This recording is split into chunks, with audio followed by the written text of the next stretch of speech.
कश्मीरी कौम उसके साथ नहीं है जो उनके साथ हुआ है। हमारा भाई आदिल शाह है जिसने कश्मीरियत का झंडा उठाया वहाँ पे, वो हमारा भाई है।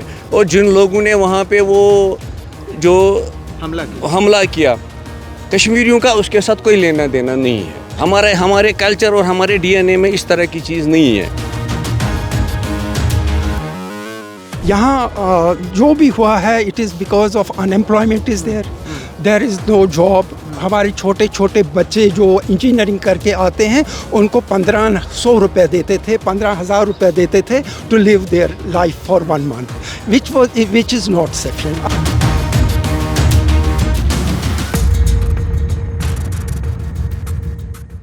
Make the people, youngsters, the part of the state of India. We cannot progress and we cannot stop these things because Kashmir is not an issue.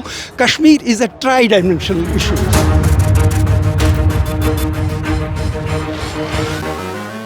हम हमेशा बोलते हैं इकनॉमी हमारी तबाह 90 से हुई है। 1990 से यहाँ पे शटडाउन चल रहा है, हालात ख़राब है, तो टूरिज़्म तो तब से ही ख़त्म था। लेकिन चूंकि 2019 के बाद जब से हम यूटी में आया जम्मू कश्मीर, तो 1-2 साल से इसमें बहुत बूस्ट हो रहा था।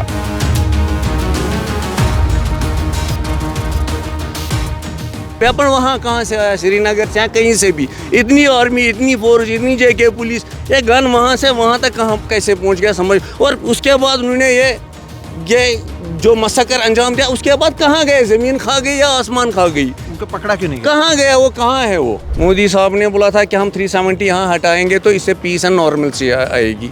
तो आप देख रहे हैं 2019 के बाद बहुत सारे ऐसे एपिसोड्स हुए, कहाँ नॉर्मलसी है?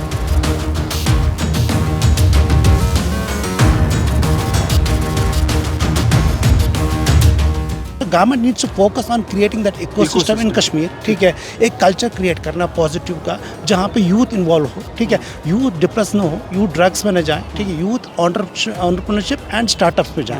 That is going to kind of create an atmosphere in the youth. Yes, they have the future, so they can live the normal. दोस्तों नमस्कार, फिलहाल हम श्रीनगर में मौजूद हैं और जैसे कि आप पीछे देख सकते हैं ये ज़ीरो ब्रिज है, झेलम के यहाँ पर हम मौजूद हैं। और आपको लगातार अलग अलग ग्राउंड रिपोर्ट्स के ज़रिए हमने पहलगाम के बारे में, कश्मीर में अलग अलग जगहों पर क्या स्थिति है उसके बारे में बताया है। लेकिन आज इस वीडियो के ज़रिए हम बात करने वाले हैं कश्मीर के भविष्य के बारे में। इस वीडियो के ज़रिए हमारी कोशिश होगी श्रीनगर में रहने वाले उन तमाम लोगों से बात करने की जो अलग अलग फील्ड से जुड़े हुए हैं। वो क्या सोचते हैं कि जो पहलगाम में हुआ उसका कश्मीर पर, कश्मीर के भविष्य पर किस तरह का असर पड़ेगा। और इसलिए हमने अलग अलग सेक्टर से लोगों को लिया और ये बहुत महत्वपूर्ण और बहुत इंटरेस्टिंग बातचीत दर्शकों यहाँ पर होने वाली है, जिसमें हम कश्मीर के भविष्य के बारे में बात करेंगे। हम जो हमारे मेहमानों के बारे में पहले मैं आपको इंट्रोडक्शन दे देता हूँ। शाहिद अंसारी साहब हैं यहाँ पर, ये फाउंडर हैं स्टार्टअप कश्मीर के। युवाओं के साथ में ये बहुत बातचीत करते हैं, उनको मोटिवेट करते हैं कश्मीर के फ्यूचर के बारे में, वहाँ पर बिजनेसेस के बारे में। तो ये एक बहुत महत्वपूर्ण फैक्टर रहने वाला है, उस पर हम बातचीत करने वाले हैं। हफीज़ वार साहब हैं, इंजीनियर हफीज़ वार साहब। ये खुद एक ट्रैवल कंपनी चलाते हैं, बहुत सारे देशों में ये बतौर मैकेनिकल इंजीनियर काम कर चुके हैं और एक पॉलिटिकल एनालिस्ट भी ये हैं। तो इनसे भी हम जानेंगे और कोशिश करेंगे समझने की कि इसका राजनीति पर, यहाँ के भविष्य पर, यहाँ के पॉलिटिक्स पर कैसा असर पड़ेगा। और जावेद काकरू साहब भी यहाँ पर हैं। वो एक फॉर्मर सीनियर गवर्नमेंट ऑफिशियल हैं, एग्रीकल्चर डिपार्टमेंट में काम कर चुके हैं। बहुत करीब से सरकार के साथ, जम्मू कश्मीर के सरकार के साथ और बाकी सरकारों के साथ इनके काम रहे हैं। एडमिनिस्ट्रेशन कैसा चलता है वो इन्होंने देखा है। तो इन तमाम विषयों पर हम बातचीत करने वाले हैं। शाहिद अंसारी साहब, आपसे हम शुरुआत करना चाहेंगे। आप युवाओं के साथ लगातार काम करते आए हैं और अब जो पहलगाम में जो चीज़ें हुई हैं उसका किस तरह का असर पड़ेगा, ये एक बहुत बड़ा सवाल है। टीवी की अगर बात करें तो हर जगह पर ऐसा दिखता है और जो चीज़ें भी आई हैं कि 90% जो टूरिस्ट आ रहे थे वो डर गए हैं, वो चले गए हैं। इस सब का कितना असर आप देखते हैं कश्मीर पर, ख़ास तौर पर कश्मीर के युवाओं पर? देखिए, सबसे पहले जितनी भी हम इसकी मजम्मत कर सकते हैं कड़े अल्फाज में, मतलब हम करते, नॉट जस्ट मी, जितने भी कश्मीर के लोग हैं, आपने खुद देखा होगा कि everybody is very very disturb because of जो हुआ यहाँ पे। तो नोबडी वेलकम्स इट एंड कोई इसका सपोर्ट नहीं कर रहा है। It has to be very clearly given to the पूरी कंट्री का पब्लिक को बताना चाहिए कि यहाँ के लोग उसके साथ नहीं हैं। और ये हमारी ट्रेडिशन रही है कश्मीर की। अगर आप देखें यहाँ पे मेहमान नवाजी बहुत मानी जाती है and we always welcome tourists, ठीक है। तो यहाँ पे कभी भी ऐसा कुछ नहीं हुआ, बट इट्स वेरी अनफॉर्चुनेट जो ये पहलगाम में हो गया। लेकिन अब इसका असर क्या पड़ेगा अगर आप देखेंगे यहाँ पे बहुत सारा जो लोग हैं वो जुड़े हुए हैं विद टूरिज़्म और उन पे डायरेक्ट असर पड़ा है। और जो आपने देखा जो हिस्टीरिया क्रिएट किया गया नेशनल चैनल्स पे, उससे एक चीज़ ये हुई कि the message which went to the public across India is कि भाई it is not safe location, कि Kashmir is not a safe location for tourist. तो उसको काफ़ी because of the TRP and few other reasons उन्होंने अपने एजेंडा के हिसाब से उसको प्ले किया, ठीक है। This is the same tragedy what is for anyone in India or any state in India. We are equally उतना ही हमें भी दुख है जितना किसी को भी है, ठीक है। It's a collective loss, it is not a loss of certain community or certain people, it's a collective loss for entire nation. सबसे पहले मैं यही कहूँगा। अब इसका असर क्या पड़ा कि we have lost the tourist. और यहाँ पे अगर आप देखेंगे lot of people are associated with tourist. अभी हमारे एक दोस्त है, he had 35 hotels which he has taken on lease. मेरी 2 दिन पहले उनसे मुलाकात हुई and he has already left 31। और जितने भी वहाँ पे लोग काम कर रहे थे, ही टोल्ड मी सब कि उनके मतलब ही हैज़ टू ले them of all 31 and rest 4 hotels he is just kind of in the process of closure. And मुझे लगता है कि नॉट जस्ट दिस, अगर आप देखेंगे यहाँ पे बहुत सारे जो टैक्सी वाले हैं जो ट्रांसपोर्ट के साथ करते हैं, ठीक है, who has taken huge loans from the bank, they are at a loss because at the end of the month they have to pay the EMIs which they will not be able to pay. और इसका आप देखेंगे अगले कुछ महीनों में इसका असर आप ऑन द ग्राउंड भी देखेंगे। बट हैविंग सेड दैट, अब यहाँ के जो लोग हैं, अगर आप देखें कश्मीर की हिस्ट्री है, people have been very resilient here, right, because हमने काफ़ी डेकेड्स से कॉन्फ्लिक्ट देखा है, ठीक है, and people have learn to live with it, right. So people definitely are looking at कि अब आगे क्या किया जाए, ठीक है। इसमें गवर्नमेंट की बहुत बड़ा रोल है कि they have to also create a conducive environment जहाँ पे टूरिस्ट वापस आए, ठीक है, ताकि जो ब्रेक हुआ इसको मिनिमल रखा जाए। So minimal number of weeks और मंथ्स में we can revive the tourism, ठीक है। That is one thing which I would suggest. ठीक सर, आपसे बात करेंगे क्योंकि आप खुद ट्रैवल कंपनीज चला चुके हैं, आप यहाँ पे आ जाइए, और उसके साथ ही साथ आप पॉलिटिक्स को भी यहाँ के समझते हैं। जैसे कि सर ने कहा, उसी पॉइंट को मैं आगे ले जाना चाहूँगा। कई लोग हैं जो EMIs नहीं भर पाएंगे, और एक कम से कम हम जिस तरह से देखते हैं Kashmir, correct me if I am wrong, ये था कि अब लोगों के हाथ में क्योंकि काम आ रहा था, लोग काम करने लग गए थे।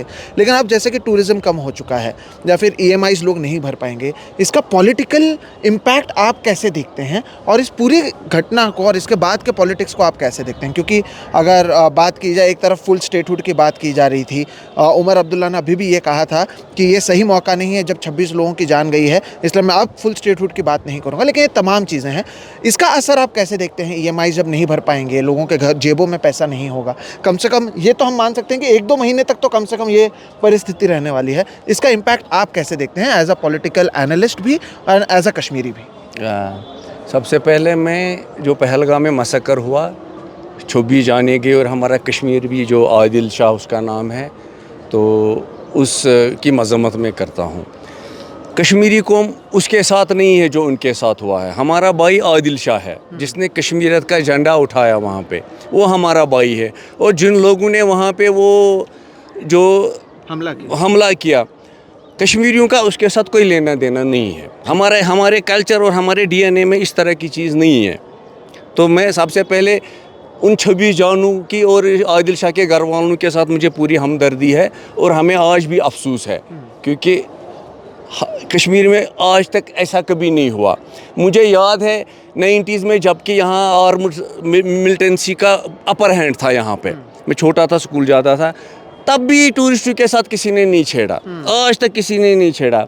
47 से आज तक कश्मीर कॉन्फ्लिक्ट है, उसके विक्टिम हम बने हैं, जम्मू कश्मीर के लोग। लेकिन ये पहली बार है कि बाहर के लोग जो हमारे मेहमान हैं, हमें बहुत अफसोस है कि हमारे मेहमानों के साथ ऐसे हुआ। ये पहली बार हुआ कि बाहर के गेस्ट्स, टूरिस्ट्स इस कॉन्फ्लिक्ट के विक्टिम बन गए, और हमें हमेशा अफसोस रहेगा। और जिन लोगों ने ये किया, ये एक बड़ी साजिश थी कि कश्मीरियत को बदनाम किया जाए, एक कयास पैदा किया जाए, एक हिंदू मुस्लिम फसाद किया जाए कि इससे कुछ बड़ा कुछ हो जाए। ये अल्लाह की मेहरबानी है कि लोगों ने आपस में भाईचारा कायम रखा, और उसकी मिसाल आपको है कुछ दिनों पहले यहाँ पे कश्मीरियों ने शट डाउन किया। वो यहाँ के अलग लीडर मुख्तलिफ तंजीमों के लीडरशिप ने कॉल दिया था, कश्मीरियों ने वो शट डाउन, आपको पता होगा। तो हम इसके साथ नहीं है। दूसरी बड़ी बात है, हम हमेशा बोलते हैं इकनॉमी इकनॉमी इकनॉमी। इकनॉमी हमारी तबाह 90 से हुई है। 1990 से यहाँ पे शट डाउन चल रहा है, हालात ख़राब है, तो टूरिज़म तो तब से ही ख़त्म था। लेकिन चूँकि 2019 के बाद जब से हम यूटी में आया जम्मू कश्मीर, तो 1-2 साल से इसमें बहुत बूस्ट हो रहा था टूरिज़म में। अब इसमें क्या है, जो पहले इसमें जो लोग थे, अब इसमें बहुत सारे लोग घुस गए थे। जैसे मैं 2000 से पहले I was not a part of tourism, तो I am myself a professional engineer. तो मैंने टूरिज़म फील्ड में मैंने खुद अपनी टूर कंपनी स्टार्ट की, और बहुत सारे लोगों ने यहाँ गाड़ियाँ ली, कारें ली, कैब्स ली, होटल लोन पे लिए, बैंक से लोन निकाले। तो इसमें अब बहुत सारे लोग टूरिज़म क्योंकि बूस्ट हुआ था घुस गए थे। अब इस बार जो पहलगाम का मसला हुआ, क्योंकि मैं अपना बोलता हूँ, जितने भी मेरे पास ये बुकिंग्स थे सारे कैंसिल हो गए, 90% बुकिंग्स कैंसिल हो गए। तो मुझे लगता है इस साल तो टूरिज़म ख़त्म, क्योंकि लोगों को अभी डर है कि कश्मीर में ऐसा हुआ, हमारी क्या सिक्योरिटी है, सरकार क्या सिक्योरिटी दे रही है। तो यहाँ आते हैं, वो हमारी जिम्मेदारी है ना सरकार की, और हमारी भी जिम्मेदारी है। हमारे मेहमानों पे हमला होता है, हम भी बदनाम हो गए, और सिक्योरिटी पे भी सवालिया निशान है। मुझे ये सब पे समझ में नहीं आ रहा है।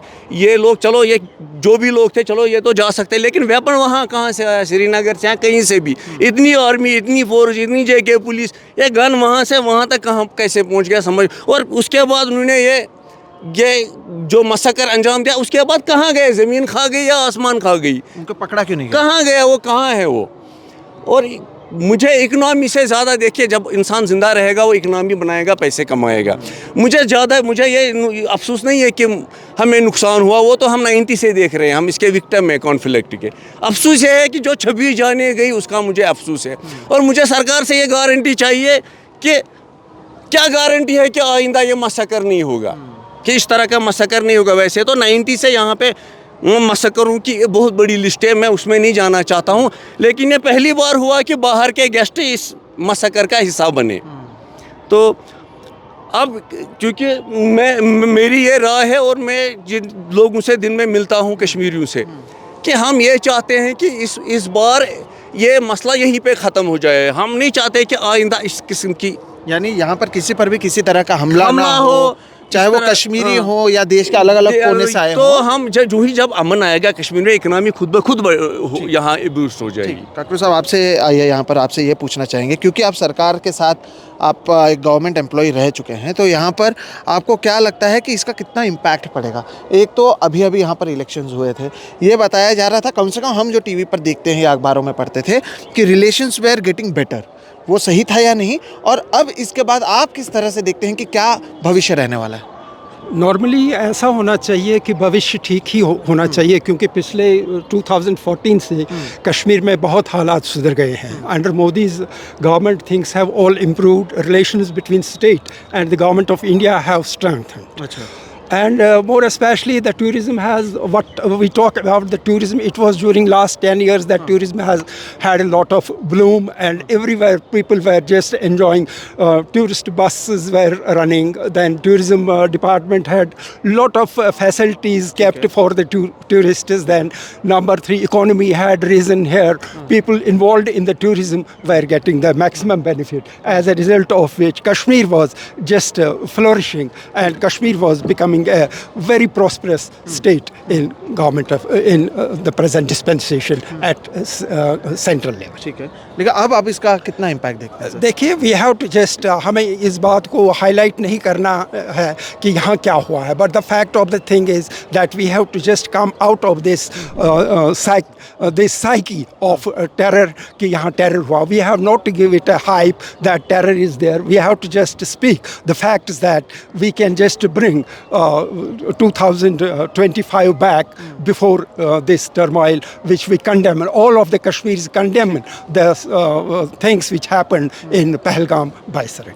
We condemn it, and it has been condemned by one and all in Kashmir as well as all over the world. Now the question remains that what next? What next is that we have to come out of it and just live as brothers and find a peace so that the economy of Kashmir doesn't get shattered anymore. जी sir, क्योंकि आप startup से जुड़े हुए हैं, investments पर companies आए श्रीनगर में, कश्मीर के अलग अलग जगहों पर, इस जो हुआ ये पहलगाम में, उसके बाद आपको लगता है इन्वेस्टमेंट्स पर इसका असर पड़ेगा और उसका असर यहाँ के युवाओं पर पड़ेगा? क्योंकि अब नौकरी नहीं है तो करेंगे क्या? टूरिज़्म के साथ साथ जैसे कि आप खुद स्टार्टअप्स चलाते हैं, so tourism is not the only thing, right? यहाँ पे एग्रीकल्चर है, हॉर्टिकल्चर है, बहुत सारी चीज़ें हैं जो लोगों को लगता है कि सिर्फ टूरिज़्म है। लेकिन अब क्योंकि इस तरह से सिक्योरिटी के लैप्सेस आ रहे हैं, इसका इन्वेस्टमेंट पर असर पड़ेगा? यहाँ पर जो बिजनेसेस आने वाले हैं, ये कहा तो जाता है, उस पर आप देखते हैं इसका असर? देखिए, एक चीज़ which I want to highlight is कि अगर आप देखिए पिछले 5-6 साल से there has been relatively peace in Kashmir, there have been no shutdowns, कोई हड़तालें वगैरह नहीं हुई यहाँ पे. So this was a golden period where government could have utilise this period for a positive change, particularly youth को एंगेज करने में. ठीक है, but unfortunately I have personally not scene to many initiatives from the government in last 6 years. And the frustration in the youth is more or less same, right? Yes, tourism is one sector, but अगर आप देखें overall, it doesn't contribute more than 7-8% of GDP of GDP. So the youth जो है यहाँ पे, I think there has not been much change. Whatever initiatives I have personally seen from the government or from the private sectors for investments, right? They have been restricted to the boardrooms of 7-star and 5-star hotels. ठीक है, on the ground there's still a disconnect, right? Which I personally have been observing. I've spoken to people about it. कि यार आपके पास piece है relatively, youth are ready, they are ready to engage. अगर आप देखें facts and figures में जाएं, which I don't want to do it now, आप देखेंगे कि जो youth है, the unemployment has risen here, rather than going down because of the peace. It has risen here. You can see the economic जो challenges है, they have increased among the people, not gone down. ठीक है, before the incident. तो I think government has to play very very positive role where the youth engagement can be done. ठीक है, आप देखिए इस वक्त डेस्परेशन है लोगों में, ठीक है, for the economy. The desperation should not turn into depression and depression should not turn into radicalisation, which is the after effects of these kind of things. मैं यही सवाल इंजीनियर साहब से भी पूछना चाहता था और मैं आपके पास भी सर वापस आऊँगा. ये जो सर ने कहा और आपने क्योंकि अंत इसी पर किया कि आप चाहते हैं कि ये जो मसला है वो हल हो जाए और जिस तरह से किसी पर भी, चाहे वो यहाँ पर कश्मीर के अंदर रहने वाले लोग हों या मेरे जैसे लोग जो देश भर से आ रहे हों, किसी पर भी हमला ना हो या किसी पर भी इस तरह के हालात ना हो. और ये इसका सल्यूशन जो है सरकार को ढूंढना है, वो ना आप ढूंढ सकते हैं ना मैं. लेकिन जब मैं ये कहूँ तो आप मुझे बताइएगा मैं सही हूँ या गलत. एक धारणा जो सभी लोगों में बैठी है वो ये है कि अब जब काम नहीं है तो, और जो सर ने भी कहा कि युवा फ्रस्ट्रेट होगा, तो जब युवा फ्रस्ट्रेट होगा तो इसका कोई ना कोई तो फ़ायदा उठाने की कोशिश करेगा. आपको लगता है कि अगर काम कम होता है या युवाओं में फ्रस्ट्रेशन बढ़ता है तो इसका असर रिसेंटमेंट के तौर पर दिखाई देगा? फिर से जो हालात बेहतर होने के कगार पर थे वो ना होते हुए युवा मेन स्ट्रीम से डिस्ट्रैक्ट होकर फिर से उनके बीच में कुछ लोग चाहें तो उन्हें भड़का सकते हैं. ये बात सही है कहना? जी डेफिनेटली है. जब अनएम्प्लॉयमेंट बढ़ेगा तो दूसरे लोग इसको इस्तेमाल करेंगे. There are different institutions in Kashmir, national and international. जब यूथ के पास काम नहीं रहेगा तो वो गलत रास्ता भी इख्तियार कर सकता है, इसमें कोई शक नहीं है. तो लेकिन आपको लगता है कि हम उस लेवल पर पहुंच चुके हैं, क्योंकि आप सभी यहाँ पर रहते हैं, कि इसका कुछ लोग गलत फ़ायदा उठा सकते हैं? क्या उस लेवल पर इस हादसे के बाद चीज़ें पहुँची हैं? जी मैंने वही बोला ना कि अनएम्प्लॉयमेंट का फ़ायदा दूसरे लोग उठा सकते हैं. अब हमारे पास ये है कि जैसे इन साहब ने बोला व्हाट नेक्स्ट. ठीक है, हमें गवर्नमेंट ऑफ इंडिया को पॉलिसी चेंज करनी चाहिए. हम पिछले 35 ईयर से देख रहे हैं कॉन्फ्लिक्ट, ये मसकर पे मसकर, कभी उस पे हमला, कभी इस पे हमला. मोदी साहब ने बोला था कि हम 370 यहाँ हटाएंगे तो इससे पीस एंड नॉर्मलसी आएगी. तो आप देख रहे हैं 2019 के बाद बहुत सारे ऐसे एपिसोड्स हुए. कहाँ नॉर्मलसी है? पहले तो मैं ये अर्ज़ करना चाहता हूँ कि गवर्नमेंट ऑफ इंडिया को हमें स्टेटहुड देना चाहिए ताकि यहाँ की गवर्नमेंट है उनमें पावर आ जाए, वो भी कुछ कर सके, क्योंकि उनके हाथों में भी कुछ नहीं है. They can help to restore peace, क्योंकि जब उनके पास पावर नहीं है they can not do anything, they are just puppets. तो स्टेटहुड बहाल करना चाहिए। दूसरी बात है, हमें सिक्योरिटी के मामले में ये सोचना चाहिए कि आइंदा इस तरह का ना हो, क्योंकि अभी ये मामला हुआ जिना अनफॉर्चुनेट जो इंसिडेंट हुआ, 6 महीने इस साल तो टूरिज़्म गया, अब 6 महीने के बाद फिर से ऐसा ना हो, फिर ऐसा हो जाएगा, ये तो चलता रहेगा। बाकी टूरिज़्म पे ही पूरी कश्मीर की इकनॉमी नहीं है, ये तो जैसे इन साहब ने बोला है कि 10% तक है। 7-8%। हमारा एग्रीकल्चर हॉर्टिकल्चर में बहुत बड़ा स्कोप है। 70%। हाँ, तो ये, लेकिन जब पीस होगा तो बाहर के लोग भी इन्वेस्ट करेंगे, हम भी खुद कुछ करेंगे, लेकिन जब पीस ही नहीं है। हाँ, सही बात है, ये इनकी बात वैलिड है। और ये सवाल आपसे भी इसलिए पूछे हैं क्योंकि आपने कहा कि नरेंद्र मोदी की सरकार कहीं ना कहीं अच्छा काम कर रही थी, लेकिन इनकी बात सही है कि चलिए 6 महीना अब कोई नहीं आएगा, हम देख रहे हैं कि ये अभी भला रहना चाहिए था। जिस तरह का मौसम आप देखिए कि किस तरह का, हमारे पीछे की परिस्थिति देखिए, कितनी अच्छी चीज़ हम देख रहे हैं, लेकिन भीड़ नहीं है यहाँ पर। ठीक, अब सरकार पर ही तो ये जिम्मेदारी रहती है कि आगे ऐसे हादसे ना हो। अगर फिर से ये होगा, फिर लोग नहीं आएंगे, फिर युवा जो है यहाँ का उसके पास पैसा नहीं होगा। आपको लगता है कि सरकार, खास तौर पर केंद्र सरकार हो या यहाँ के आपके उमर अब्दुल्ला साहब की सरकार हो, उनके पास अब भी पावर है लोगों से बात करते हुए लोगों में कॉन्फिडेंस लाने का? आप किस तरह से इसे देखते हैं, सर की बात को अगर आगे बढ़ाएं? देखिए, जहाँ तक पीस का ताल्लुक है, peace is very important for anything. यहाँ जो भी हुआ है, it is because of unemployment is there is no job. हमारे छोटे छोटे बच्चे जो इंजीनियरिंग करके आते हैं, उनको 1500 रुपये देते थे, 15,000 रुपये देते थे to live their life for 1 month, which is not sufficient unless we are just able to give the employment to the people and just make the people, youngsters, the part of the state of India. We cannot progress and we cannot stop these things because Kashmir is not an issue. Kashmir is a tri-dimensional issue. इसमें state का है, interstate issue है, then it is external, then we have got the different external agencies which are working here to destabilize India as a whole. I tell you, India as a whole. So for that we have to just strategize so that we can make people of Kashmir the part of Indian state. So for that we have to give them the employment. We have to just forget about what has happened. We have to just see that it doesn't happen anymore. Because this has been happening for last 30 years. कभी एक मसला होता है, कभी दूसरा मसला होता है, कभी मतलब sometimes it is इन यात्रियों पे हमला होता है, कभी टूरिस्ट्स पे हमला होता है, कभी मंदिर का हमला होता है, कभी मस्जिद का. These things should all stop because Kashmiri people are totally fed up of it. And then we have the exodus of Kashmiri Pandits, which is the biggest turmoil. We should get them back here to this place so that they become the part of this, their roots. Correct. Because they are the things are just tri-dimensional. Here we have to just see all the perspectives so that we make a Kashmir, the Kashmir which is definitely a garden of many flowers, many roses, so that everyone lives in peace and every community lives in peace and brotherhood. People coming from Maharashtra, they should not feel insecure in this land, in this heaven which is called the heaven on earth. And this is definitely a heaven on earth. You can just see. I don't find any place like this beautiful like Kashmir. So we should encourage that coming of tourists to this place, and in future we should just see that these such type of things don't happen, massacres don't happen, emotional blackmailing is not done, then religious is not made the part of this all, because most of the time we have that when we switch on the TV, only one thing, ye to conflict between religions. It is not the religion conflict, it's the conflict which needs to be resolved peacefully and with the consent of India. India is the biggest player in this all, and they should adopt Kashmir and Kashmiris in full, not the land of Kashmir. It is लोगों को भी लेना है, केवल जमीन को नहीं. Yes, जमीन को नहीं लेना है, उनको कश्मीर के हर एक बंदे को अपने साथ जोड़ना है. They can be just connected to them through employment. They can be connected. We don't get the jobs outside. There's a in PNT department we don't get a job. A Kashmiri doesn't get a job in PNT department.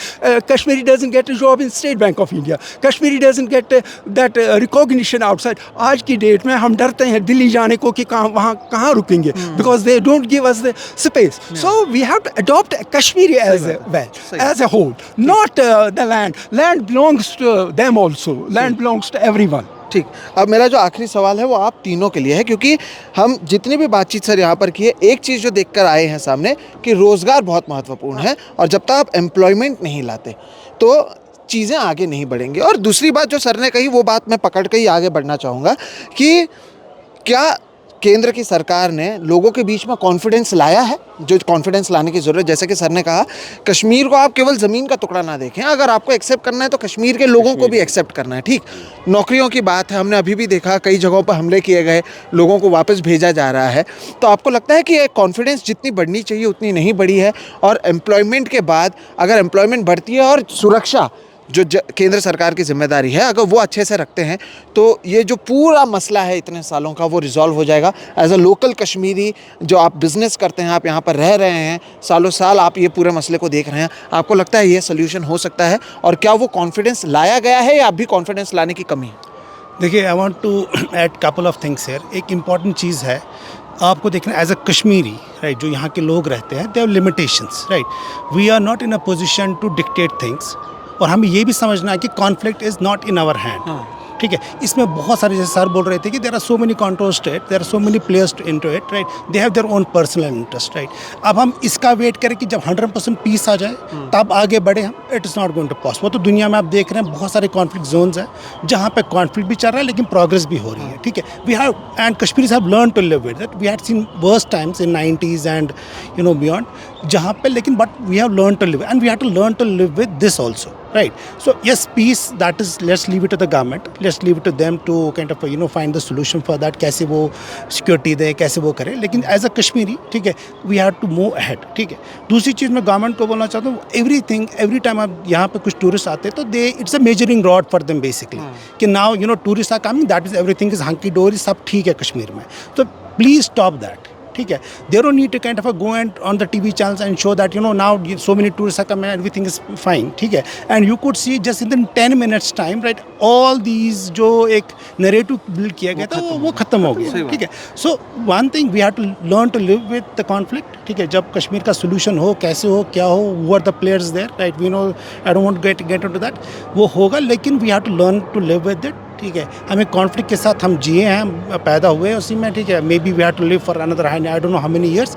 Eight the same time we have to focus on the youth. ठीक है, youth को engage करना है, and that is very very, unemployment को दूर करना है। अगर जॉब्स नहीं है तो एंटरप्रेन्योरशिप पे फोकस करना है, स्टार्टअप्स पे फोकस करना है। यू कुड सी इन, अगर आप बैंगलोर में देखेंगे, दिल्ली में देखेंगे, मुंबई में देखेंगे, पुणे में देखेंगे, आप देखेंगे एक बहुत the ecosystem is very very well developed there, जहाँ पे यूथ जाके उसको ऑटोमेटिकली वो एक उस हिस्से का उसका पार्ट बन जाता है। कश्मीर में we are lacking that, so government needs to focus on creating that ecosystem in Kashmir. ठीक है, एक कल्चर क्रिएट करना पॉजिटिव का, जहाँ पे यूथ इन्वॉल्व हो। ठीक है, यूथ डिप्रेस ना हो, यूथ ड्रग्स में न जाए। ठीक है, यूथ एंटरप्रेन्योरशिप एंड स्टार्टअप्स में जाए। That is going to kind of create an atmosphere in the youth. Yes, they have the future, so they can live the normal life.